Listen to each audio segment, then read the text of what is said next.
Hey guys, it's Chris. You're seeing it back from CNH Small Engine again for another informative service video. Video right now deals with fuel additives and stuff you should put in your gas tank, whether you have a 4-stroke or a 2-stroke engine. I was doing some maintenance on my generator here for November, the upcoming November, and we were just going over the whole machine, just checking it out, replacing the fillers and stuff like that on the machine.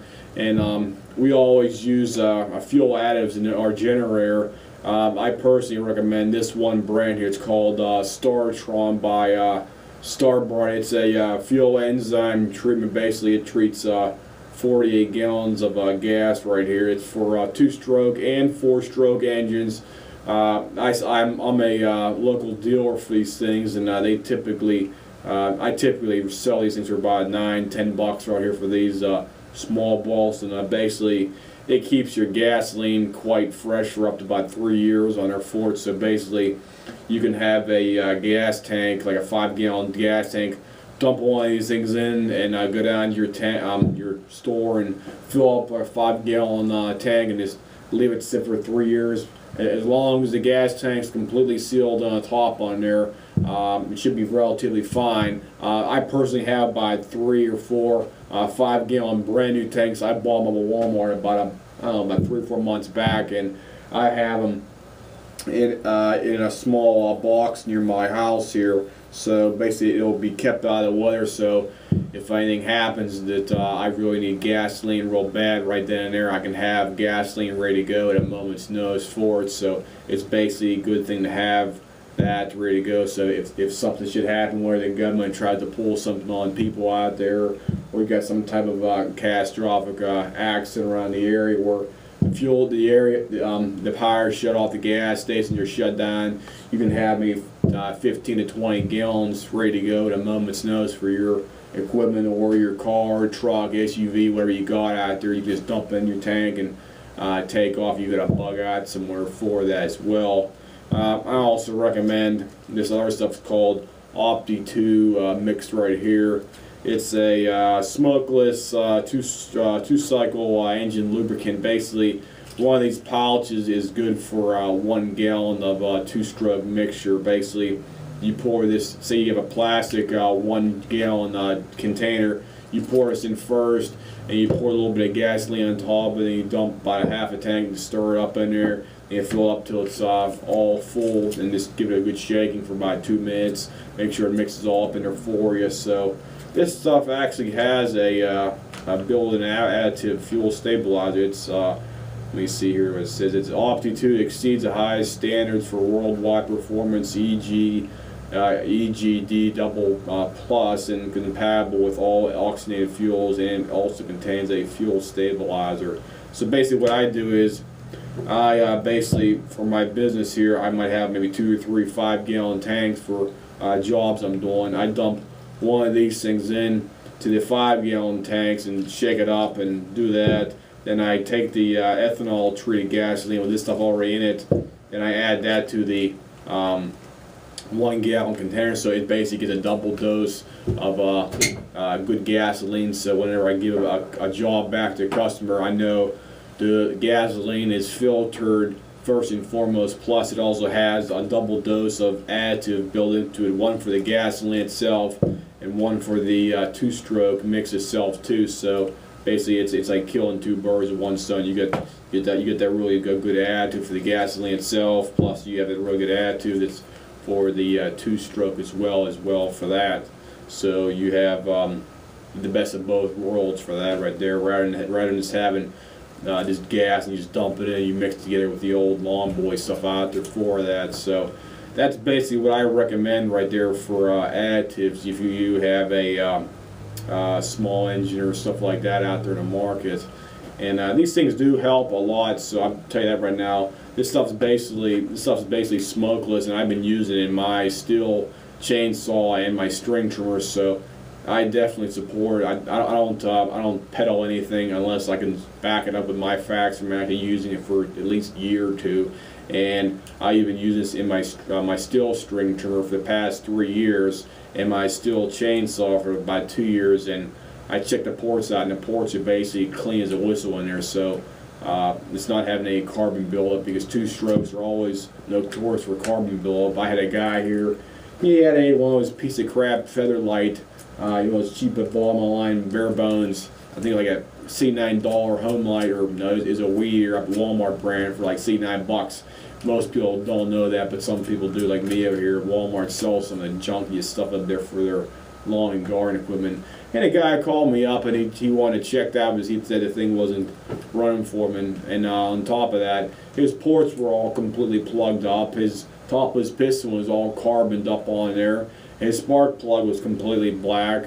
And all because he was using extremely rich gasoline and didn't have the proper mixture ratio. The other problem is he would just run his string trimmer around his yard, just like puttering around on there, and clogged up his whole muffler too. So his ports need to be cleaned out, the muffler need to be replaced, and need to be decarboned. And Still makes a decarboning agent. It's called Still Decarbonizer. Basically, what you do is you put your piston at top dead center, right when it's right near the top on the piston cylinder bore in there, and you pour that down inside and let it sit for about 24 to 48 hours, and you pull the engine over. You basically flip it over first, and you pull the engine over, and it'll shoot that stuff right out the piston, or right out the spark plug hole on there for that. So it'll basically loosen up any carbon deposits you have on top of the engine. So this stuff ain't cheap. It's about, I think, about 10 bucks a little can about that big, but it does work.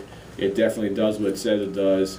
And after I'm done with that, if you get any carbon left over, I just recommend dumping some seafoam into the intake on there. And basically, seafoam, once you get your engine nice and hot, you can just keep on putting a little bit of that in there. It'll basically eat up any carbon buildup that's left in there. And you should also just run the opti tube, make it run really lean and hot, and put a real hot spark plug like a BPMR, I think 4A. That's the hottest one for some of those two-strokes that are like my steel chainsaw, my steel string trimmer. They really like the hot spark plug. It keeps them nice and clean internally. Plus, whenever you start up, it keeps them nice and hot so they don't keep on bogging out like a colder spark plug would do as well. So that's basically everything I can tell you about additives and why you should use them as well for your gasoline. And the other thing is, you should always, if you don't have a generator, I'd recommend getting a generator for your shop or for your house. A generator that you can actually use to keep like your refrigerator, furnace, your hot water heater, and you have electric, maybe at least 3 or 4 items in your house that you would have to keep your food cold, to keep your, if you got electric stove, one for maybe electric stove. We have a pretty big generator here. It's a I think it's an 11 or 12 horsepower Honda generator, so I can basically run my computers. I got 4 computers here. They're all various ones of 2000, other ones of 2002, other ones of 2006, other ones of 2009. So they're not new by any imagination, but I can run at least one of those. Keep the ice box cold. If I got to do laundry, I can do laundry. If I got to make something on a stove, you can make something on a stove as well. So basically, you should have a generator that's going to be at least able to support maybe 3 to 4 things on it running the whole time, like a microwave, stove, whatever you got in your house, stove, refrigerator. Maybe if you have a real big refrigerator in your basement for all your frozen goods, it's recommended having 1 to at least 4 things in your house if something should happen, like the power goes off. Because I was seeing videos on YouTube here past week, something about November, early November, about the government wanting to shut the power off. It was like Grid X or something like that. Maybe the government wants to shut the power off for 3 or 4 days in certain areas to do some kind of a stupid testing out there. And if something like that does happen, you want to have some type of backup situation where you have your power and you're able to function relatively normally without any type of problems for that. So the other thing is, you should always have, I'd say maybe 2 or 3 sets of clothes. I also recommend having at least food storage.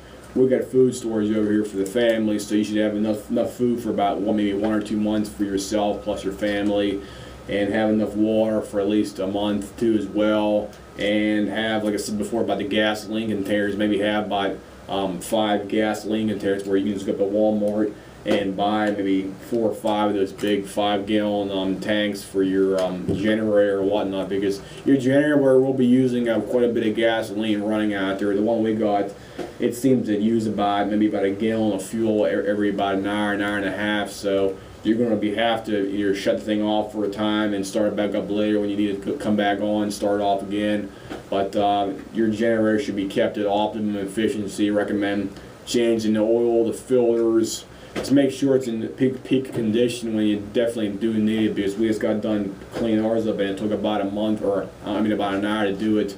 And I recommend putting Mobil 1 synthetic in there as well, because synthetic oil will definitely flow better whenever you're doing your typical stuff around your house, and it'll keep your engine running at peak performance, rather than putting like cheap Aldi's or Dollar General dyno oil in there. That stuff, it's garbage. It's garbage. You don't want it. You want to use the good stuff, and we use Mobil 1 in there. I recommend Mobil 1 extended performance. I think it's 10W30 for the Honda I got. It's about, I think, $10 a quart. So that's basically the best stuff you can buy online right now from retail point right there for you. So I think that should be it for today. If anybody else has any questions, comments, whatnot, just give me a holler back here if you have any questions about prepping or your engines, your fuel additives, or stuff like that. Just shoot me a question online here, or leave a comment below my video here, and I'll try to respond within 24 to 48 hours if I can. I'll see you guys.